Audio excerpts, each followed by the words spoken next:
berkaitan dengan Al-Imam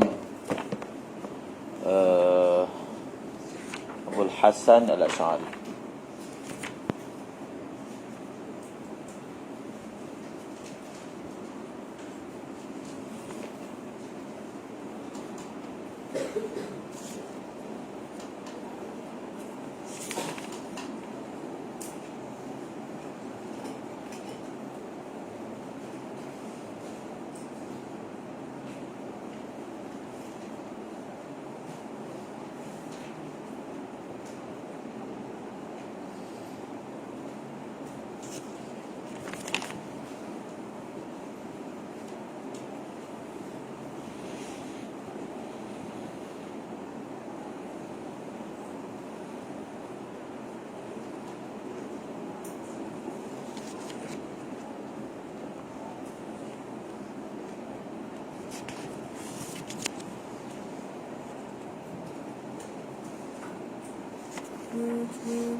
Jadi Al-Imam Abul Hasan Al-Asy'ari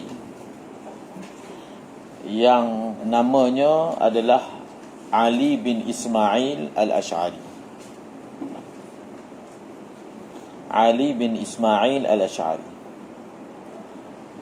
yang susur galur keturunannya kembali kepada Bilal bin Abi Burdah bin Abi Musa Abdullah bin Qais bin Hadar Al-Asy'ari. Maksudnya Abu Musa Al-Asy'ari lah. Abu Musa Al-Asy'ari ni namanya Abdullah bin Qais, sahabat Nabi Abu Musa Al-Asy'ari. Maknanya Al-Imam Abul Hasan Ali bin Ismail Al-Asy'ari ni berketurunan Yaman. Kerana sahabat Nabi Abu Musa Al-Asy'ari, Abdullah bin Qais ini adalah berasal daripada Yaman, daripada kabilah Asy'ar, kabilah yang masyhur di Yaman. Beliau lahir di Basrah pada tahun 260. Pada tahun 260. Kemudian beliau meninggalkan Basrah, pergi ke Baghdad selepas peristiwa taubatnya daripada i'tizal Mu'tazilah ketika berusia 40 tahun. Beliau kematian ayahnya semenjak kecilnya lagi. Lalu beliau telah membesar di bawah tarbiyah bapa tirinya. Siapa bapa tiri beliau? Abu Ali Al-Jubai. Ingat balik ni, Abu Ali Al-Jubai dan anaknya. Sebelum ni nama dua ni telah disebutkan, yang merupakan pemuka Mu'tazilah di Basrah. Abu Ali Al-Jubai memang nama yang masyhur lah kalau dalam Mu'tazilah ini. Abu Ali Al-Jubai yang merupakan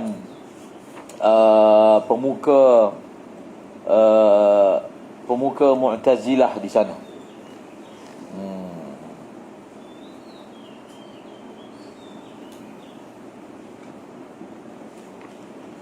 Jadi bapa tirinya Abu Ali Al-Jubai.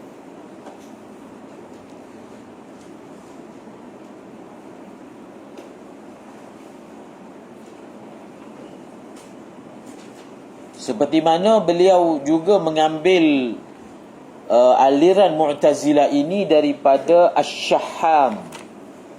Nama Asy-Syahham pun telah lalu sebelum ni dalam kitab ni. Asy-Syahham dan juga Al-Atawi. Atawi. Kalau ikut dalam kitab yang Syekh Zahid Al-Kausari sebut, Abu Ali Al-Jubai itu sendiri belajar daripada Asy-Syahham. Daripada Asy-Syahham. Dan beliau wafat pada tahun sekitar 330. Kurang ataupun lebih. Sebab ada sebahagian menyebut 320 lebih. 330 dan ke atas. Itu yang ditarjihkan oleh sebagian ulama, 330 lebih.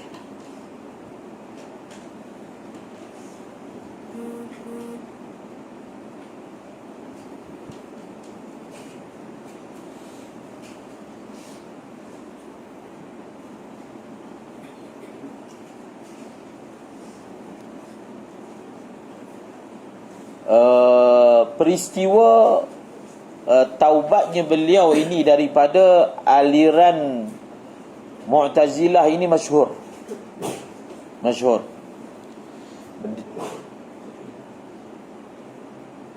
Apabila begitu banyaknya bid'ah dan tersebarnya pelbagai aliran pada sekitar tahun 200 ke 300 Hijrah, khususnya selepas banyaknya kemenangan yang diraih oleh orang Islam dan manusia masuk ke dalam agama secara berbondong-bondong, maka orang yang baru masuk Islam ini sebahagiannya membawa pemikiran-pemikiran, ideologi lama yang masih lagi tersemak dalam sanubari dia, dan dia belum lagi dapat memurnikannya. Lalu dia telah mencampur adukkan antara pegangan lamanya dengan agama Islam.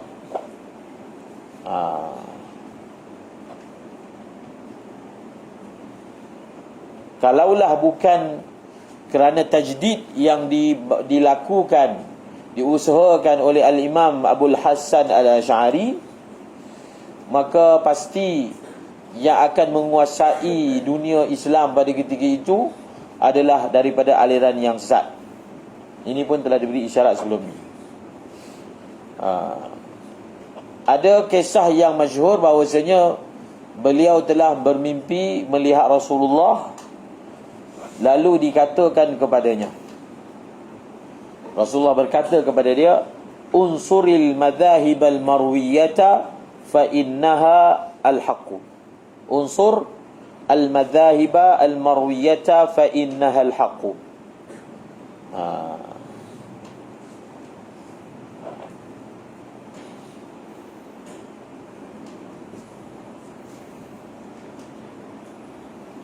Dan peristiwa beliau mengiklankan taubat dia itu selepas satu debat, satu soal jawab yang berlaku antara beliau dengan ayah tiri dia.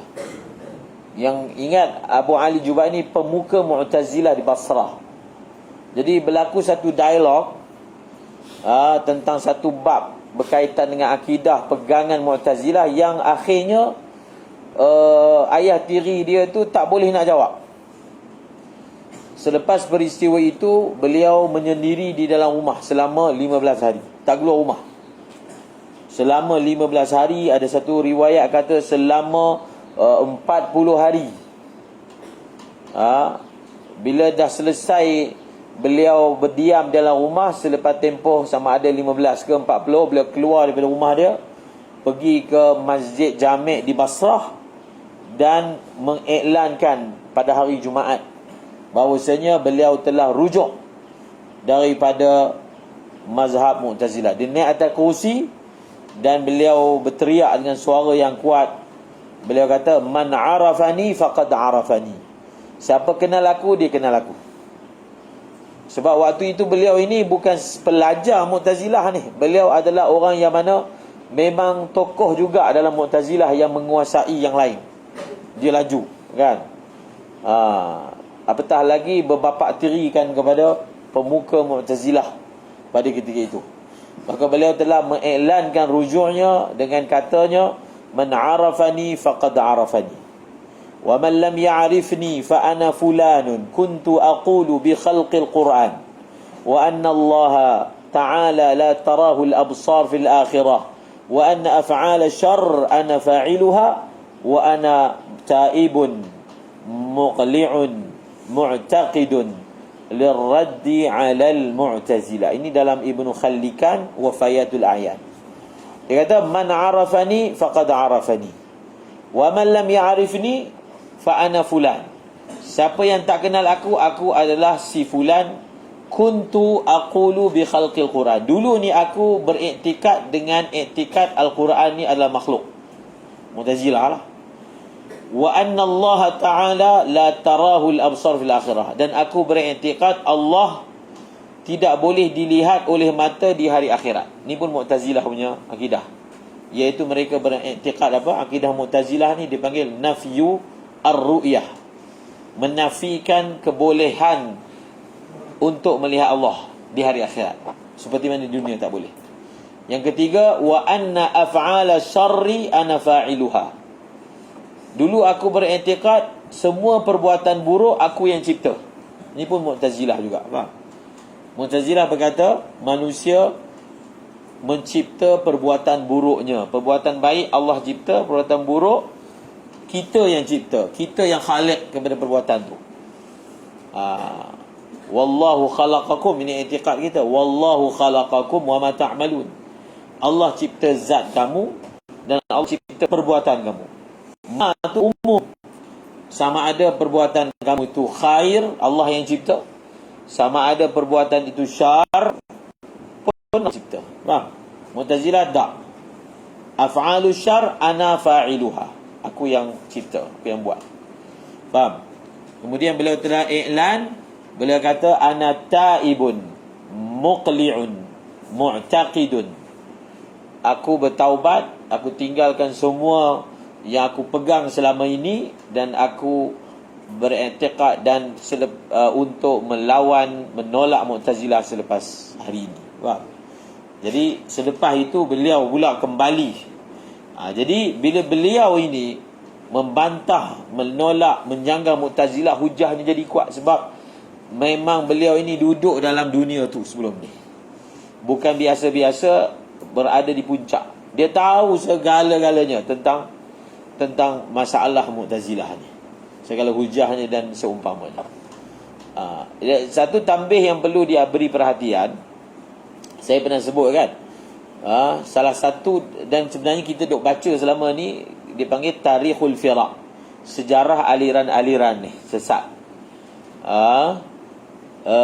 Dan ada kitab-kitab yang menulis tentang perkara ni, seperti saya dah sebut sebelum ni, Al-Farqu Bainal Firaq, Al-Milal wan Nihal Syahrastani, dan ada kitab Ibnu Hazm Al-Zahiri. Ini semua kitab yang menyenaraikan aliran-aliran yang sesat. Faham? Yang kita dah sebut sebelum ni, itu dia punya ibu dia punya usul dia. Usul tu pula macam contohnya Syiah tu, dia pecah pula kepada berapa? 10, 12. Faham? Apa benda Jabariyah ke Murji'ah pun dia ada pecahan-pecahan. Yang kita sebut sebelum ni, dia punya usul dia. Faham? Dia punya ibu dia, induk dia. Dalam kitab-kitab yang nama yang saya sebutkan tadi, disebut pula pecahan-pecahan pelbagai. Syiah dia ada Ja'fariyah, Zaidiyah, Ismailiyah, Isna Asyariyah kan, yang ada dalam Syiah. Allahu Akbar. Maka Allah Ta'ala telah memilih beliau ini untuk menggunakan senjata yang sama. Faham? Kalau Mu'tazilah sebelum ni sukar untuk ditandingi kerana mereka ada kemahiran jidal. Faham? Mu'tazilah ni dia mahir jidal, dan pekakas itu tidak ada pada ahli riwayah. Adapun Al-Imam Abul Hasan Asy'ari, beliau memang orang yang ada dalam dunia itu, lalu dia gunakan jenis hujah untuk mematahkan hujah yang sama.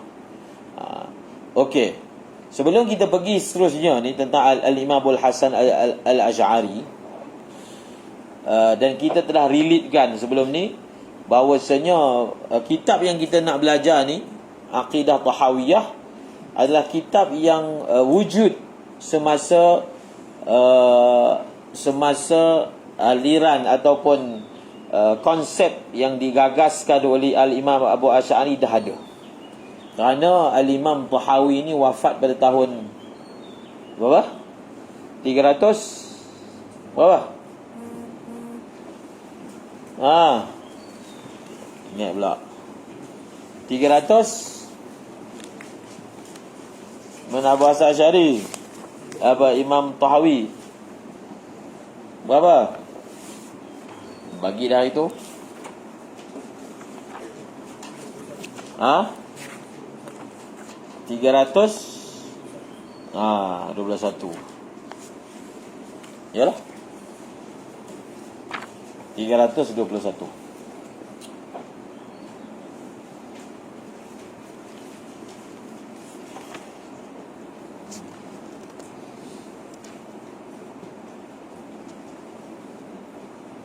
Kalau kita lihat tarikh ataupun tahun taubat ini adalah pada usia 40 tahun, maknanya lebih kurang pada tahun 300. Sebab beliau lahir 260 kan. Maknanya usia 40 tahun itu pada tarikh pada tahun 300. Dan Al-Imam Tahawi wafat pada tahun 321. Jadi tidak benarlah orang yang mengambil nisbah ataupun menisbahkan al-aqidah ataupun Al-Imam Tahawi itu sebagai seperti yang mereka dokonglah.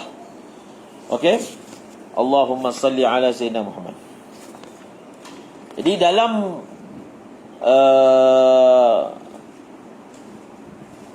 dalam kitab Tabaqat Asy-Syafi'iyyah Al-Kubra, Imam Tajuddin As-Subki memasukkan Al-Imam Abul Hasan Al-Asy'ari sebagai ulama bermazhab Syafi'i. Mazhab Syafi'i. Ada yang menyebut beliau ini bermazhab Maliki. Kalau apa yang ditarjihkan oleh Syekh Zahid Al-Kausari, beliau sebut begini tentang masalah mereka berbeza pandangan. Al-Imam Abu Hasan Asy'ari ini segi mazhab fiqhnya mazhab apa? Maka Syekh Zaid Al-Kausari sebut ayat begini. Dia kata wa fuqaha'ul madhahib yatajazabuna al-asy'ariyya ila madhahibihim wa yutarjimunahu fi tabaqatihim wal hanabilatu ahaqqu bidzalika hatta yusarrih al-asy'ari fi madhhabi ma'am annahu ala madhhabi Ahmad lakinnahum la yutarjimunahu fi tabaqatihim wa la ya'udunahu minhum. Faham? Kalau mengikut beliau, bahawasanya beliau ini lebih zahirnya adalah bermazhab Hanbali. Tetapi Al-Imam Tajuddin Subki memasukkan beliau ini dalam kitab Tabaqat Asy-Syafi'iyyah Al-Kubra, iaitu bagi beliau Al-Imam Abu Hasan Asy'ari ini adalah ulama bermazhab Syafi'i, bermazhab Syafi'i. Macam biasalah, macam Imam Bukhari lah, berlaku khilaf. Bukhari ni mujtahid ke ataupun ada mazhab. Imam Tirmizi, Imam Abu Daud. Jadi seperti mana berlaku khilaf tentang mazhab fiqh tokoh-tokoh yang terkenal ini, maka berlaku juga kepada beliau. Dia orang besar kan, jadi masing-masing nak masukkan dia lah. Walaupun beliau ini nampaknya lebih sesuai digolongkan dalam mazhab Hambali, tapi tidak ditemui dalam kitab-kitab Tabaqat Al-Hanabilah memasukkan biodata beliau dalam senarai. Faham? Yang memasukkan biodata dalam tabaqat ulama mereka adalah Al-Imam Tajuddin Subki. Sekaligus kalau kita nak baca panjang lebar tentang riwayat hidup Al-Imam Abu Hasan Ali bin Ismail ni, kita boleh lihat dalam kitab tersebut, Tabaqat Asy-Syafi'iyyah Al-Kubra. Bahkan kita memasukkan beliau ini adalah termasuk dalam senarai Mujaddid. Baca senarai Mujaddid sepanjang tahun daripada Umar bin Abdul Aziz kemudian Imam Syafi'i. Pada kurun yang ada wujudnya Al-Imam Abul Hasan Asy'ari, maka beliau digolongkan sebagai al-mujaddid bagi kurun tersebut. Okey.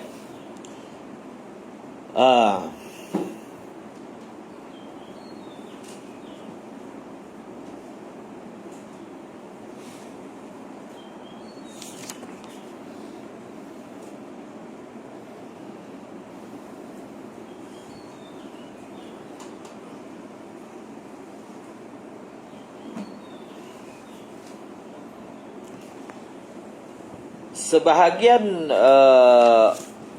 ulama membahagikan marhalah kehidupan Al-Imam Abu Hasan Asy'ari ni kepada 3 fasa. Pertama kita panggil fasa Mu'tazilah. Faham? Fasa Mu'tazilah. Yang kedua dipanggil fasa yaghlibu fiha at-ta'wilu 'ala at-tafwid. Faham?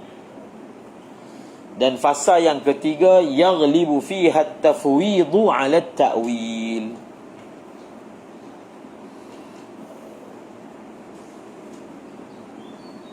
Ini seperti mana dalam kitab yang saya baca ni, Al-Habasyiyah.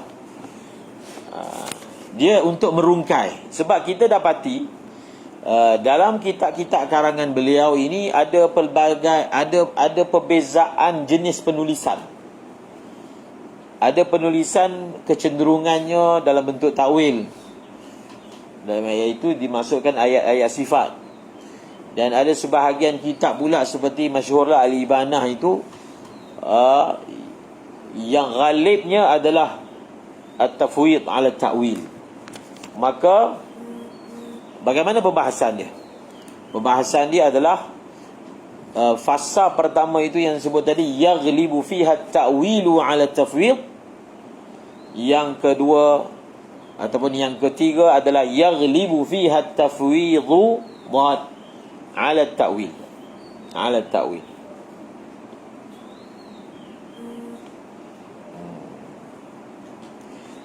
Ini perlu apa?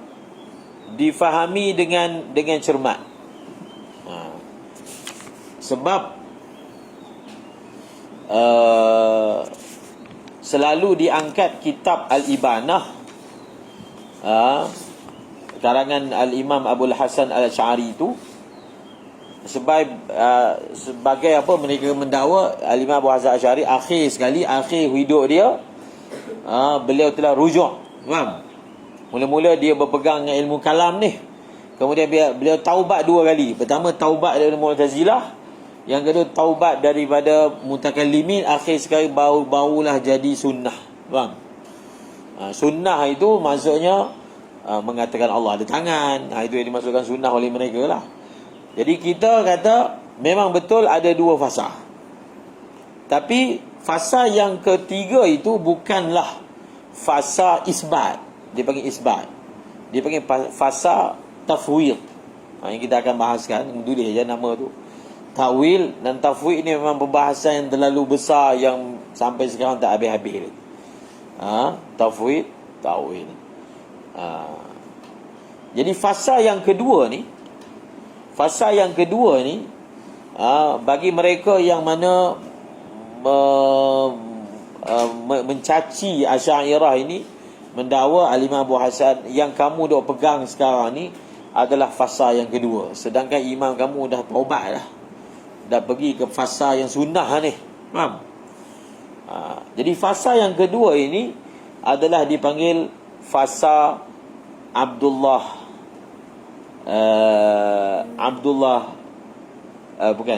Muhammad bin Kullab. Dia bin Kullabiyah. Ini pun satu pembahasan enggak? Ibnu Kullab. Jadi Ibnu Kullab ini kalau di kalangan Salafiyah mengkategorikan sebagai orang yang sesat lah. Jadi Imam Abu Hasan masa fasa kedua ikut ni masih belum betul murni lagi ni. Masih lagi fasa Kullabiyah. Dia guna perkataan cerca tu. Dia kata fasa tu dipanggil fasa Kullabiyah. Muhammad bin Kullab. Muhammad, apa nama dia apa? Abdullah, bukan Muhammad. Abdullah bin Sa'id bin Kullab. Faham? Abdullah bin Sa'id bin Kullab. Maka kena kenal pula siapakah yang dimaksudkan dengan Abdullah bin Kullab ni. Abdullah bin Sa'id bin Kullab ni. Jadi bila kita tak tahu, tak pernah baca, maka terpengaruh. Terpengaruh dengan idea-idea yang mengkategorikan Abdullah bin Sa'id bin Kullab ini sebagai orang yang ahli bid'ah. Dan apabila Al-Imam Hasan Asy'ari pada fasa yang kedua menggunakan konsep yang sama, maka maknanya dia belum murni lagi yang kedua tu. Masih lagi kullabiyah. Yang betul-betul sunnah yang ketiga. Sedangkan ini ada sebuah kitab yang bagus, Saif Ali Al-Asri, itulah ulama sekarang ni, Al-Qawlut Tamam. Dia masalah apa? Masalah tafwid dan ta'wil. Beliau isbatkan dalam kitab tersebut bahawasanya sama ada tafwid ataupun ta'wil, kedua-duanya adalah mazhab salaf. Cuma beza dia, salaf ini dia tafwid ghalib, faham? Khalaf ini ta'wil ghalib. Tapi sama ada tafwid ataupun ta'wil, kedua-duanya diriwayatkan di dalam mazhab salaf. Okey, kita kembali dan untuk membaca lebih panjang lagi riwayat hidup beliau, bacalah kitab Ibnu Asakir, Tabi'in Kadhibil Muftari fi ma nusiba ila Imam Abil Hasan Asy'ari, dan juga baca kitab dalam Tabaqat Syafi'iyah Al-Kubra untuk lebih mengenali beliau. Jadi fasa tu kamu tulis je nama fasa, dan setiap fasa itu ada kitab-kitab yang dikarang. Jadi bila kita faham, oh kitab ini ditulis di fasa nombor 2, faham? Sebab itu dia punya cara dia macam lain sikit berbanding kitab yang ditulis pada fasa yang ketiga. Okey, contohnya pada fasa yang kedua ini, kitab yang ditulis ni Al-Luma', faham? Ini kita akid, ni semua kita akidah. Al-Luma'. Pada fasa yang ketiga ni, yang ghalib padanya tafwid berbanding ta'wil, seperti kitab Al-Ibanah, seperti kitab Maqalat Al-Islamiyyin, seperti kitab Risalatu Ahli Saghri, Risalatu Ahli Al-Thaghr, Thagara.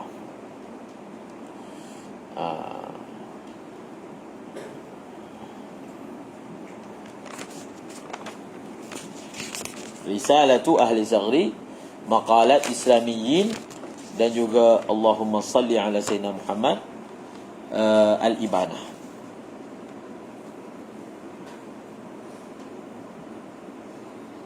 Kalau kita nak ringkaskan,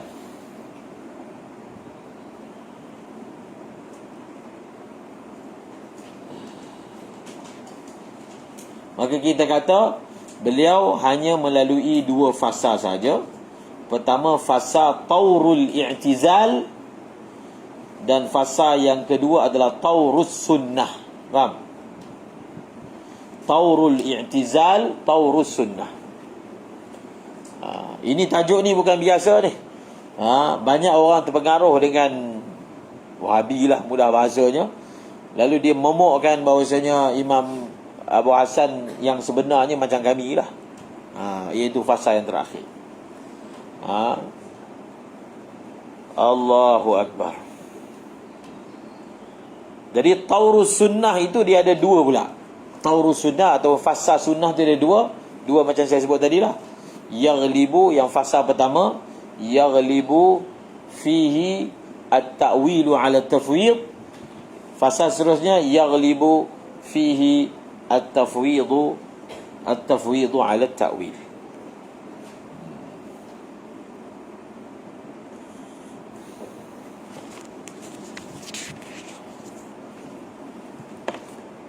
Jadi Al-Imam Abu Hasan Al-Asy'ari,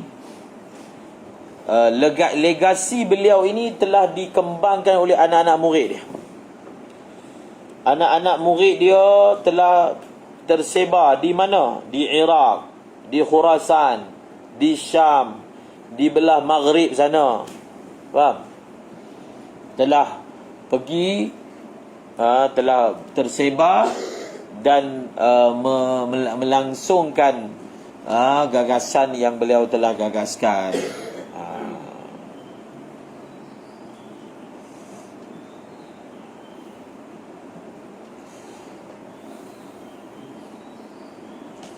Adapun di sebelah Mawara'an Nahar, adapun di sebelah negeri Mawara'an Nahar, maka di sana ada Al-Imam Abu Mansur Al-Maturidi.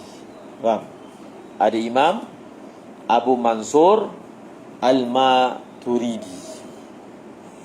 Kalau nak tengok daripada segi nisbahnya, maka yang lebih besarnya adalah di atas gagasan Al-Imam Abu Hasan Asy'ari. Abu Mansur Al-Maturidi ni dia belah negeri-negeri Mawara'an Nahar. Negeri Mawara'an Nahar.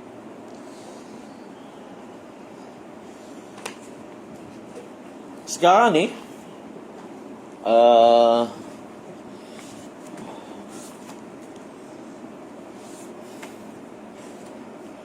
mana kita nak tamatkan minggu ni, lepas tu baru masuk kitab. Sedikit sejarah ni. Allahu Akbar.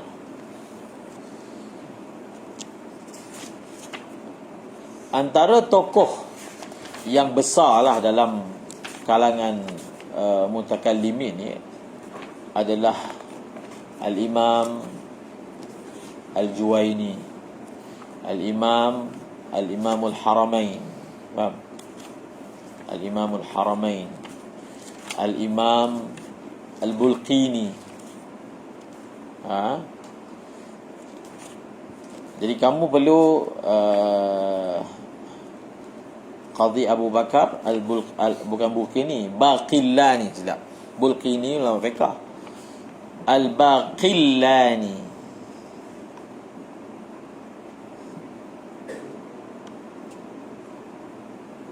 Al-Baqillani. Kemudian Al-Imam Al-Juwaini kan. So kita akan sebutkan secara umumnya susur galur sanad mereka tu sehingga Al-Imam Abu Hasan Asy'ari. Tak sempat lah hari ni.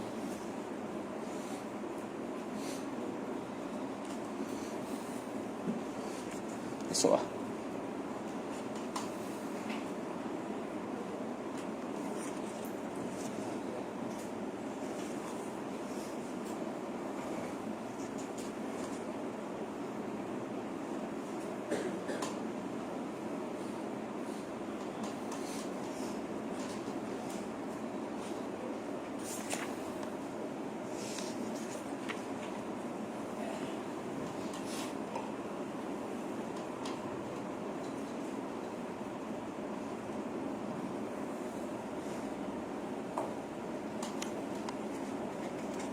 Imam Haramain. Saya sebut sekali imbas saya tulis. Contohnya Al-Imam Ghazali ambil daripada Imam Haramain. Imam Haramain ni semua nama-nama tokoh ilmu kalam ni. Imam Haramain ambil daripada Abdul Jabbar bin Ali Al-Isfiraini. Ali Al-Isfiraini ambil daripada Abu Ishaq Al-Isfiraini.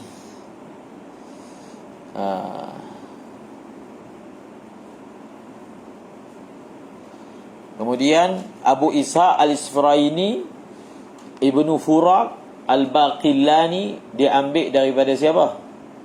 Abul Hasan Al-Bahili dengan Abu Abdullah Muhammad bin Mujahid. Ini anak murid Imam Abu Hasan Asy'ari. Nama siapa? Abul Hasan Al-Bahili yang lebih terkenal lah. Abul Hasan Al-Bahili, Abu Abdullah Muhammad bin Mujahid Ta'i. Antara yang terkenal lagi Ibnu Furak. Tapi Ibnu Furak ni diambil dengan wasitah. Jadi Imam Ghazali, Imam Amir bin Haramain Isfaraini, Abu Isa Isfaraini, kemudian ambil daripada anak murid terus Al-Imam Abu Hasan Asy'ari. Wallah.